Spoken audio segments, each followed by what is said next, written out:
السلام عليكم بنات، مرحبا بكم في فيديو جديد ومرحبا بكم في قصه جديده. ما غادي ندير لا مقدمات لا والو، ما غاديش نطول عليكم، ندخلوا مباشره في القصه ديالنا. غنبدا لكم القصه ديالي من دربنا، الدرب اللي كبرت فيه ودوزت فيه الطفوله ديالي مني كنت صغير. ما غاديش نقول لكم دربنا هو داك الدرب اللي الناس مجموعين فيه وكيمشيو عند بعضياتهم، الناس كيعرفوا بعضياتهم وكيمشيو عند بعضياتهم في الفرح وفي الحزن. لا بالعكس، الدرب ديالنا كان واحد الدرب اللي كلشي داخل سوق راسو، كل واحد سد عليه باب دارو، شي ما كيعرف شي وشي ما كيهضر مع شي. كان داك النوع ديال الدروبه اللي كل واحد سد عليه باب دار. حتى الدراري الصغار ما كتلقاوهمش كيلعبوا في الدرب وكيغوتوا الصداع، بالعكس الكالم بزاف. حنا 8 الليل كتقطع عندنا الرجل في داك الدرب، ما كيبقى يدور فيه حتى شي واحد، لا الحوانت كيبقاو حالين ولا الناس كيبقاو كيتمشاو ولا والو. كل واحد سد عليه باب دارو، ما كتعرفيش اللي ساكن من اللي ما ساكنش. الاغلبيه ديال دوك الدجور كانوا خاويين، ما كانوش ساكنين فيهم الناس. بنادم كاين في برا كيجي مره في العام، ومني كيجي ما كيبقى سد عليه باب دارو، ما كتعرفي لا شكون اللي كاين في برا ولا شكون اللي كاين في المغرب، لا شكون اللي ساكن ولا شكون اللي ما ساكنش. انا فاش كنت صغيره كنت انا هي اول وحده تولدات في دارنا، ما كانوا عندي خوتي، ما كانوا عندي صحابات، ما والو. كنت داخله سوق راسي وما كاينش حتى اصلا، حتى الا قلنا غادي نخرج وغنلعب ما كاينش مع من اللعب. وصلت للوقت اللي غادي ندخل فيه للروض، ودخلت لواحد الروض كاين في حدا الدار ديالنا، في ديك الدرب نيت. وفي داك الدرب كاع اللي كان عنده شي وليد وشي بنيه كان كيقريهم في داك الروض. داك الروض كان الوحيد في داك الدرب كامل اللي كاين. وفعلا دخلت لداك الروض وبقيت كنقرا مع البنيات تما، تعرفت على بنات جيراننا وعرفت شكون اللي ساكن تما وشكون اللي لا. وعرفت بلي راه مره كانوا كيخرجوا البنيات مع بعضياتهم بالعشيه كيلعبوا، ولكن حنا ما كناش عارفين، وماما ما كانتش كتبغي تخليني نخرج نهائيا. كنت كنطلبها ونزوقها ونقول لها عافاك راه كيقراو معايا دوك البنات، خليني نخرج نلعب معاهم. هادي كانوا بالضبط كيلعبوا 3 البنيات، هما اللي كانوا كيخرجوا في داك الدرب كيلعبوا، كيبقاو جالسين حدا باب دارهم، يعني ما كيفوتوش الحدود. ديما الامهات ديالهم خايفين عليهم، حيت داك الدرب راه كان خاوي. يعني الا جا شي واحد بغى يهز شي بنيه يديها معاه يختطفها ولا شي حاجه، راه كانت سهله عليه، حيت ما كاينش اللي غيشوفو ولا ما كاينش اللي غيدوي معاه، ولا واخا تتغود ديك البنت شوفوا واش والديها غيسمعوها، حيت الديور كانوا بعاد شويه على الشانطي. يعني كانت البنت كتبقى جالسه حدا باب دارهم، ما تفوتهاش، الا فاتها صافي مشات فيها. المهم ماما مره كانت كتقول لي ماشي مشكل خرجي، ولكن بقاي غير حدا باب الدار، بقاي غير مع دوك البنيات. وكانت كتهبط وكتوصينا على بعضياتنا، عندكم يجي لك شي واحد يديكم، ردوا البال بعضياتكم. صافي كنهبط كنلعب مع دوك البنيات شويه، ما كنفوتش ساعه في الزنقه كاع الا كثرت، وكنعاود نرجع للدار. وماما ديما كتطل وكتعيط، فين مشيتي؟ انا غير جالسه مع البنات، جا عندكم شي واحد؟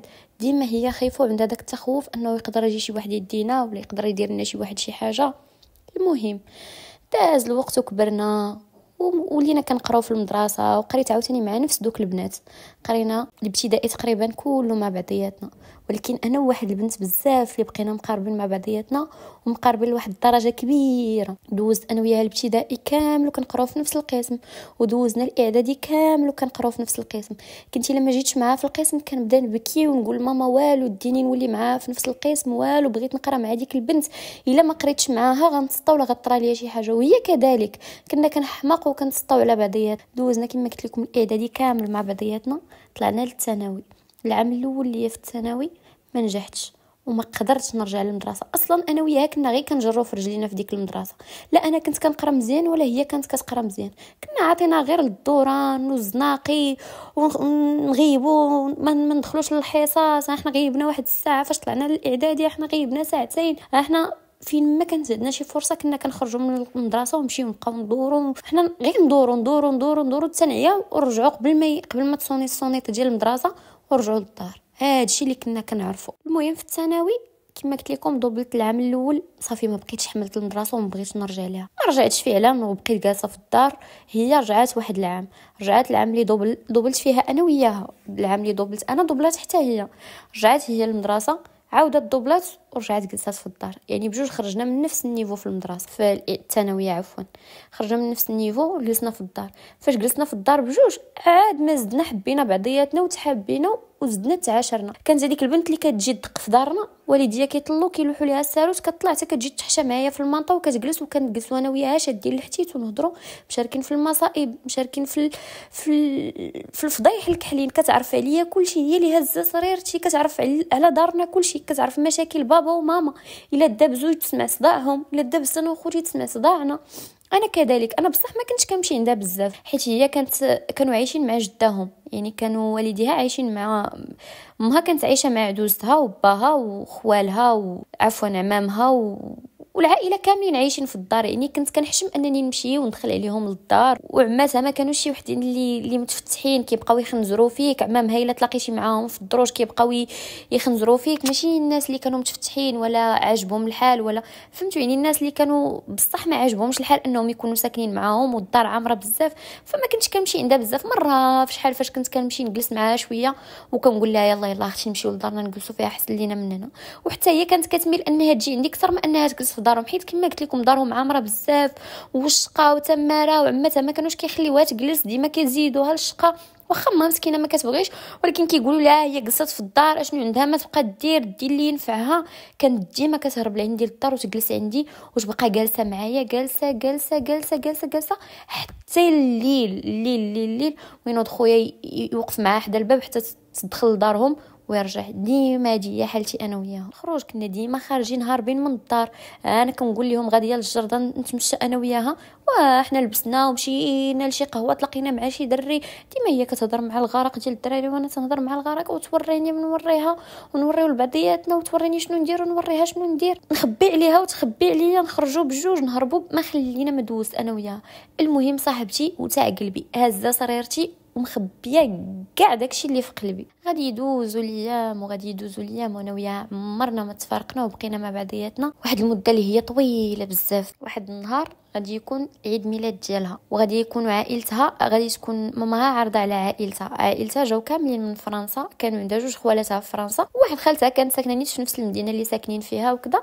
عرضت عليهم للدار ودارت لهم عراضه زعما انهم جاو للمغرب وفرحات بهم، وكان العيد ميلاد ديالها كذلك. دوزوا داك النهار مع بعضياتهم كاملوا، وفاش وصل الوقت اللي غادي تحط فيه امها الحلوى قالت لها عيطي على صاحبتك تجي تطفي معاك الشمع. فعلا لبست تقاديت ومشيت فرحانه ليها، طفيت معاها الشمع، تعاونت ماماها في داكشي اللي تحت فوق الطبله، عاونتها غسلت الماعن. واحد خالتها بقات كتشوف فيا وقد اللي جلست وكانت كتشوف فيا، كانت كتجمع معايا وكتلوح ليا الهضره وكتشوفني كيفاش كنشقى وكيفاش كنعاون وكيفاش غير كنضحك وعاجبني الحال. ديك خالتها انا شفتها انها كانت كتشوف فيه وكتشوف فيه بواحد الطريقه اللي ماشي هي هذيك، يعني ماشي كتشوف فيه بواحد النظرات ديال الاعجاب، واحد النظرات ديال هاد البنيه حمقاتني. يعني انا كنت كنبان متيبته مريزنه، وانا فعلا انا كنت واحد البنيه متيبته مريزنه، اللي شافني ما يقولش انا راه زعما كنطير ولا كندير شي حاجه ماشي هي هذيك، بالعكس يقول هاد البنت ما كاينش بحالها جوج. وكنت الحمد لله زوينه وعندي حقي في الزين. المهم داز هذيك العراضه وعاونتهم كيف ما قلت لكم وساليت مع هذاك الشيء وانا نبغي نخرج. ديك الوقت فاش كنت بغيت نخرج كانت خالتها يلاه سبقاتني وهبطات من الدروج، كان ولدها جا وكيتسناها لتحت. صافي فاش انا هبطت من الدروج كتبان لي خالتها هي ولدها شاده فيه وكتوشوش ليه في ودني شويه، وهي تشوف جهه الباب وتبان ليها هابطه خارجه، وهي تقول لي ايوا بسلامه بنتي. قلت لها بسلامه خالتي الله يعاونكم طريق السلامه. وهو يبقى كيشوف فيا ولا كتشوف فيا حتى هي. المهم مشيت حتى دخلت لدارنا صافي ونسيت الموضوع، ما بقيتش كنفكر فيه ولا عطيته اهميه، جاني داكشي عادي. غيدوز الوقت واحد النهار غادي تقول لي صاحبتي راه جده عارضه علينا الغدا حيتاش خالاتي مجموعين كاملين وعرضات علينا، وانا ما بغيتش نمشي بوحدي، ما عنديش مع بنات خالتي وما بغيتش نجلس معاهم، يلا معانا غير نتغداو ونخرجوا انا وياك ونرجعوا فحالنا للدار. قلت لها في الاول صراحه ما كنتش بغيت وبقات كطلب فيا وهذا، وقلت لها صافي ماشي مشكل. قلتها لماما وقالت لي صافي سيري. فعلا لبست حوايجي وخرجت انا وياها ومشينا على اساس غنمشيو عند جدها ومن بعد غنرجعوا فحالنا للدار. مشينا عند جدها فعلا لقيت الدار عندهم عامره بزاف، كاينين خوالاتها كاملين وكاينين الرجال ديال خوالاتها وخوالها، الدار كانت بصح عامره، والدار ديالهم كانت شويه كبيره، الدار ديال جدها امين امها. صافي الفوق كانوا جالسين العيالات والوسط كانوا جالسين الرجال. صافي حنايا مشينا طلعنا نيشان للفوق وتلاقيت مع ديك خالت هانيت اللي عاودت لكم الموقف اللي طرا ليا معاها. صافي بقينا مجمعين وضاحكين ناشطين بحال هكاك، خوالات الله يعمرها دار قشوبيين ضحوكيين. المهم دازت هذيك العشيه زوينه بزاف، تغدينا وانا كنت باغا نهبط كنت باغا نغسل ايديا وندخل للطواليت. قلت لهم عافاكم بغيت نغسل يدي، قالوا لي راه هو زعما الطاس فاش تغسل يديك. قلت لهم لا بغيت نغسل يدي وندخل للطواليت في نفس الوقت. وهي تقول لي ديك خالتها راه كاينه الطواليت اللي تحت بنتي هبطي ليها. ديك باش غادي نهبط للطواليت ونبغي ندخل ليها، غادي نتلاقى مع ولد خالت صاحبتي اللي كان كيشوف فيا هو ومو داك النهار. صافي تلاقيت معاه وانا نوقف بعيد شي شويه، خليته حتى حيد من جهه الطواليت وانا دخلت للطواليت. صافي قضيت غراضي وداكشي اللي بغيت ندير. ديك الخرجه اللي غادي نخرج غيبان لي واقف جهه الكوزينه وكيشوف فيا. انا حشمت، حضرت راسي وطلعت نيشان، جلست معاهم، عمرو بريري ديال اتاي، شربنا كلنا شويه الحلوه. صافي نقول لها صافي يلاه نمشيو. قالت لي لا بلاتي نجلسوا شويه. قلت لها لا صافي يلاه نمشيو. وانا درت مع ماما بلي ما غنتعطلش، خاصني ضروري نمشيو بكري. قالت لي صافي يلاه. صافي قلت لها انا غنهبطك نسبقك لتحت. قالت لي انا نسلم على خوالاتي ونجي. سلمت عليهم قلت لهم بسلامه بسلامه وهبطت مشيت في حالاتي وبقيت واقفه حدا الباب كنتسنى فيها. شويه كيبان لي ولد خالتها جا وقف ويقول لي سمحي لي نسولك. انا بالحشمه وما عرفتش ما عرفتش الموقف اللي حطيت فيه سميتو. قلت ليه نعم اخويا شنو كاين؟ ويقول لي واش ممكن تعطيني النمره ديالك؟ عرفتي فاش قال لي فاش ممكن تعطيني النمره ديالك تصدمت وتشوكيت. قلت لي قال لي راه قصدي شريف والله العظيم عطيني النمره ديالك غير نتعرف انا وياك وندويو في التليفون وديك الساعات نتفاهموا. وانا نقول ليه بقيت كنشوف مصدومه واحد شويه الوقت وانا نعطيها ليه، وخفت صاحبتي لا تجي وتشوفني ونتحط في داك الموقف اللي خايب. صافي عطيتها ليه دغيا. كيف عطيتها ليه هبطات صاحبتي جات لقاتني واقفه انا وياه، وهو يقول لها يلا كنت كنسول صاحبتك عليك بغيت نقول لكم واش وصلت لكم. وهي تقول ليه وهي تشوف فيا. قلت لها لا بلاش غنمشيو غير في الطاكسي. ويقول لي لا ما عنديش مشكل نوصلكم يلا هو الا بغيتو. تقول ليه بنت خالته لا صافي ماشي مشكل حنا غنمشيو. وجراتني وتمشينا بقينا غاديين وكنقول في راسي نقولها ليها ما نقولهاش ليها، نقولها ليها ما نقولهاش ليها. وانا نقول اصلا شنو غنقول ليها؟ هو راه يلا جا خدا النمره ديال راه ما بيني وبينه حتى شي حاجه. صافي سكت ميك درت بحال ما طرات حتى شي حاجه. مشيت انا وياها للدار. ديك باش غادي ندخل للدار وغادي تلونسا عندي الكونيكسيون في التليفون غنلقاها صيفط ليا ميساج. قلت ليه شكون معايا؟ قال لي انا ولد خالت صاحبتك صيفط لك باش نهضر انا وياك. قلت ليه مرحبا. قال لي سمحي لي على ديك الوقفه اللي وقفت عليك، وانا راه ما كنتش زعما ناوي نحرجك ولا شي حاجه، انا كنت باغي غير ناخذ النمره ديالك حيت بغيت نهضر معاك. داك النهاريات فاش جيت باش ندي ماما كانت شافتك وراتك ليا وفريمون عجبتيها وراه عجبتيني حتى انا وكيبان فيك بنت الناس وزبيونه وظريفه. المهم كيهضر بواحد الحلاوه واحد الدري كايح. عرفتي انايا سطيت عليه قلت الله اش هادشي هز ليا زهري. بقيت تندوي انا وياه. قال لي واش زعما ما مخطوبه ما والو الا كنتي زعما في شي حاجه بحال هكا قوليها ليا باش نعرف راسي. قلت ليه لا انا ما مخطوباش وزعما ما كاينه حتى شي حاجه جديه هاد الساعه. قال لي صافي انت عارف انا وياك على بعضياتنا، انا راه غادي نطلع هاد الايامات في حالي حيت كان هو ساكن حتى هو برا. قال لي انا غنطلع هاد الايامات في حالي وفاش نجي المره الثانيه من مورا ما نتعرفوا نجي نيشان ناوي نخطبك. قلت ليه ايه ماشي مشكل. صافي بقيت انا وياه كنهضروا وما قلت والو لصاحبتي ما صارحت حتى شي حاجه. بقيت انا وياه كنهضروا حش مع واحد الايامات كايح موقوف التليفون. داك السيد كان العسل حلوه واحد السيد ظريف متفهم حنين. كان ديما كيسول فيا لا كنت مريضه ولا شي حاجه كيبقى يصوني. كنبقى انا وياه شادين السون بالليل كنهضروا حتى لاش من وقت وكيفيق مسكين الخدمه مع الصباح. عمره ما قال لي لا راه فين النعاس غنعس ولا شي حاجه، بالعكس كيبقى شاد معايا الهضره. انا كنقول ليه سير نعس راه غدا غتكون خدام. قال لي لا ما كنسخاش بالهضره معاك، وكيبقى شاد معايا الهضره وشاد ليا الخاطر. ولا تقلقت من شي حاجه كيبقى شاد فيا وكيقول لي لا علاش تقلقتي. المهم واحد العلاقه كانت زوينه واحد الاحاسيس عشتهم معاه ما عمرني عشتهم بشي بلاصه اخرى ولا مع شي حد اخر. المهم كان ديك الساعات قريب غادي يهبط للمغرب ما كان بقى ليه والو، وهو يقول لي شوفي انا راه غنهبط في الوقت الفلاني وراه غنهبط على اساس انني غنخطبك، يعني علمي مالين الدار وجدوا راسكم. انا بالفرحه اللي كانت فيا ما علمت لما لين الدار لا والو، هزيت راسي ومشيت كان جري عند صاحبتي قلت لها خاصني نهضر انا وياك. قالت لي صافي سيري انا نجي عندك دابا للدار. وجات عندي فعلا لدارنا وبقيت كنتسنى امتى تجي. كنتسنى ما يمكنش واحد الحماس كان فيه باش نعاود لها.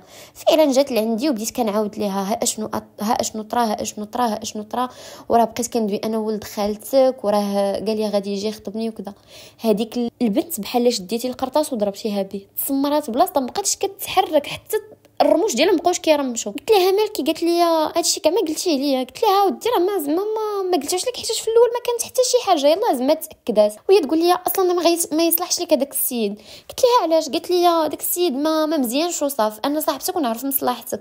قلت لها بالعكس السيد ظريف وكندوي انا وياه ديما، وسيد من داكشي رفيع ما مبلي ما والو، ولد الناس خاصو راسو كيصلي وكلشي، حيت هو فاش كان كيبغي يصلي كيقول لي انا غنمشي نصلي، انا غنوض نتوضا، انا هادي، ما عمرو ما قال لي انا غنمشي نسهر في شي بلاصه. قالت لي لا داك السيد ما يصلحش لك. انا ما فهمتش نهائيا صاحبتي شنو كانت بغات تقصد بديك الهضره ولا كيفاش كانت كتصرف. المهم ما عجبهاش الحال وتنرفات وتعصبات، وهي تقول لي المهم انا خاصني نمشي، ومشات وخلاتني.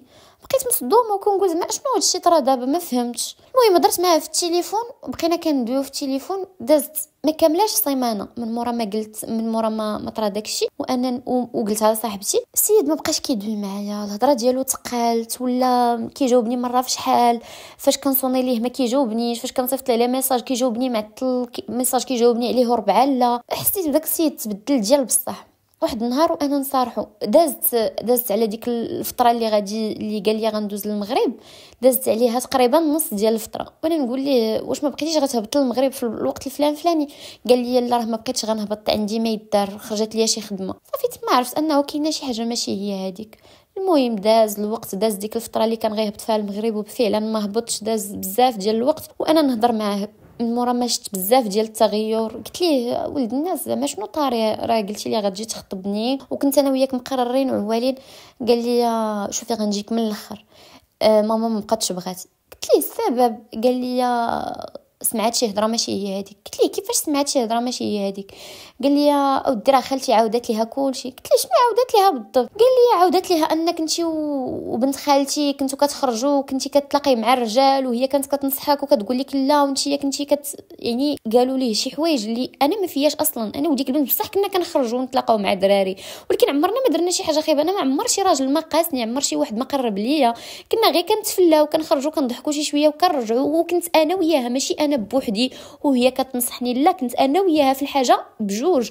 لا هما وصلوا لي العكس، انني انا كانوا كيوقفوا عليا الرجال وكنت كنعطيهم النمره، وهي كانت كتبقى تقول لي لا ما تعطيهمش وهادي ولا، وانا واخا هكا كنقول لها لا صاحبتي خلينا نستغلوا الفرص خلينا هادي. يعني وصلوا لي واحد الصوره غالطه 100% عليا. بقى فيا الحال وما قديتش نشد راسي، ومشيت لعندها صونيت عليها وقلت لها خاصنا نهضروا. قالت لي نعم. قلت لها خاصنا نهضروا. قالت لي انا دابا ما مسالياش. قلت لها والو غتهبطي باش نهضر انا وياك. فاش هبطت قلت لها اشنو هادشي سمعتوا شنو قال لي واشنو قال لي؟ قالت لي هذاك الشيء ما من والو، هو غير بغى يصدرك وقال لك بحال هكا. قالت لي انا اصلا قلت لك ما يصلحش لك. قلت لها لا هادشي ما يمكنش يكون بحال هكا، السيد كان عوال يجي يخطبني وكنت دايره انا وياه الوقت وكل شيء. قلت لها علاش تقولي لي بحال هكاك وعلاش ماما كتقولي لي بحال هكا؟ قالت لي اختي عافاك ما تصدعيش لي راسي، انا اصلا ما مالي، انا اصلا ماشي سوقي في هادشي، انا ماشي انا اللي عرفتك عليه، عطيني اتساع. وهي دخل وسدات عليا الباب وخلاتني. بقيت كنشوف داكشي ومصدومه وما فاهمه حتى شي حاجه. عرفتي حسيت بواحد الاحساس خايب بزاف، حسيت براسي تطعنت من اقرب شخص ليا. مشيت لدارنا بكيت جدبت، دازت عليا واحد السيمانه ديال العذاب، ما كناكل ما كنشرب وباقي فيا الحال. ما بقاش فيا الحال على وديته هو، بقى فيا الحال على وديت صاحبتي كثر ما بقى فيا الحال على وديته هو. ممكن انه نكونوا ما دوزناش بزاف الوقت ويلاه تعرفنا على بعضياتنا والمكاتب ما كتباتوش ليا، ولكن باش صاحبتي اللي تكون السبب في هذا الشيء كامل هي اللي ضراتني اكثر، باش هذيك اللي كنت دايرها اكثر من اختي هي اللي طعني في ظهري هي اللي ضراتني اكثر. المهم داز الوقت ما بقاتش كدوي معايا، كنتلاقى معاها في الزنقه كدير راسها ما شافتنيش، الا جمعتنا شي حاجه ما كدويش، الا تلاقينا في شي قنت ما كدير راسها ما تعرفنيش، انا وليت كندير راسي ما تنعرفهاش. داز الوقت كيف ما قلت لكم تأزمت، ومن بعد نط وتوقط ورجعت لحالتي الطبيعيه ومبقيتش مسوقه، ولكن بقات فيا الغصه ديال صاحبتي، بقات بلاصتها. ما نكذبش واخا هادشي كامل اللي دارت ليا، ولكن بقات بلاصتها كبيره، حيت كانت معمره عليا واحد الفراغ كبير، خصوصا اني كنت جالسه غير في الدار وما كندير حتى شي حاجه. ما غاديش يدوز الوقت بزاف حتى غيجي واحد السيد يخطبني في دارنا. فاش جا خطبني داك السيد تبارك الله ما شاء الله كامل الاوصاف، وفعلا قبلت. وانا دابا كنهضر معكم في الوقت اللي انا دابا مخطوبه وعرسي ما بقى ليه والو، قربت نتزوج. عافاكم ادعيو معايا ان شاء الله يدوز كلشي بخير وعلى خير. واللي نبغي نقول لكم والنصيحه اللي نبغي نعطيكم والاستفاده اللي من هذه القصه اللي بغيت نوصل لكم، انا ماشي اي وحده كنقول لها صاحبتي، ماشي اي وحده كندخلها لدارنا، وماشي اي وحده كندير فيها الثقه. الصاحبه تكون صاحبه حتى هي عمرها ما تبغي لك الخير، وماشي ديما كنكونوا طايحين في بنات الناس. اللي نبغي نقول لكم هو بركه ما ديروا الثقه في اللي ما كيستاهلش، بركه ما تعطيو حياتكم لشي حد ما كيستاهلش. دازت عليا الصراحه، دازت عليا بزاف، ولكن كنحمد الله ونشكره، وكنتمنى ربي يعاودني في هذا الراجل اللي انا وياه دابا مع بعضياتنا. وكنتمنى حتى نتوما تكونوا استفدتوا من القصه ديالي. متتبعاتي الوفيات، نبغي نقول لكم تلاقاو في قصه جديده، نتمنى تكون هذه القصه نالت الاعجاب ديالكم. السلام عليكم.